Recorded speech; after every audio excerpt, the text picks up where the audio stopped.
Welcome to the Diary of the Pan-African Preacher. There is a popular African proverb that says, until the lion learns to write, every story will glorify the hunter. Recent remarks by the US ambassador suggesting that the United States does not need Canada highlights a hard reality of global politics. Economic importance does not automatically translate into political power.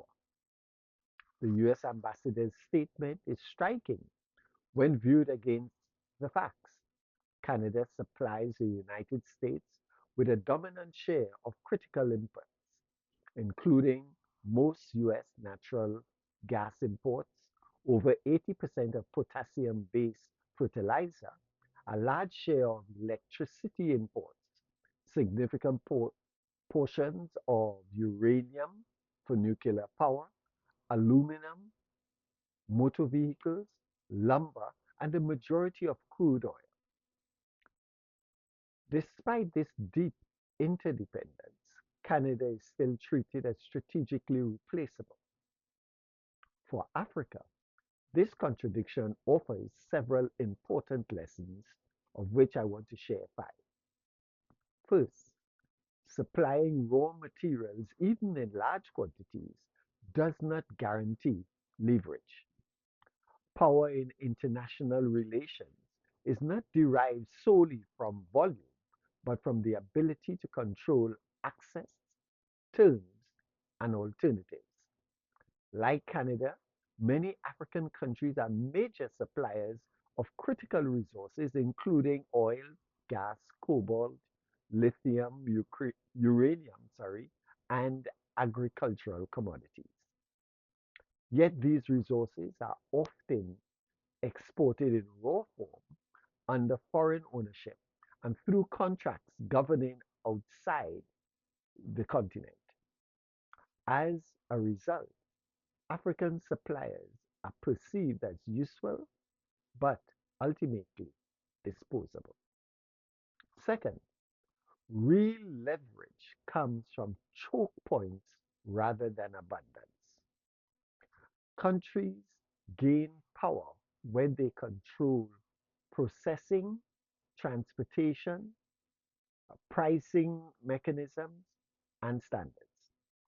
Africa's challenge is that it exports resources while others refine them, manufacturing final products and setting global norms. Without control over these stages, Africa remains a price taker, vulnerable to pressure and substitution. Third, fragmentation severely weakens bargaining power. Canada, despite being a single country, rarely weaponizes its economic position. Africa, with 54 sovereign states, often competes internally, undercutting prices and offering concessions to the same external partners. This fragmentation benefits large importing economies. The African Continental Free Trade Area therefore represents more than a trade agreement. It is a potential tool for collective leverage if used to coordinate export policies, industrial strategies, and negotiations.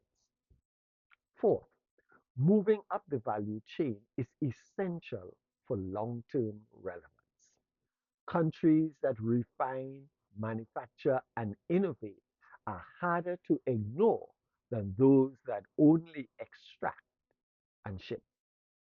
Until Africa industrializes at scale, processing its minerals, producing energy inputs, and building manufacturing capacity, it will continue to be treated as a peripheral supplier rather than a strategic partner. Finally, Africa must recognize that geopolitics rewards capability, not moral arguments. No country is respected simply because it is important.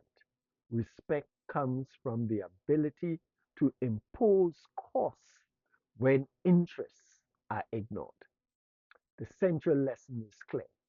Exporting importance without controlling leverage creates dependency, not power. For Africa, coordinated action, value addition, and strategic patience are the foundations of true economic sovereignty. Wisdom is better than strength, Ecclesiastes 9:16 says. This reflects how strategy, coordination, and foresight matter more than raw resources or volume. Ashe.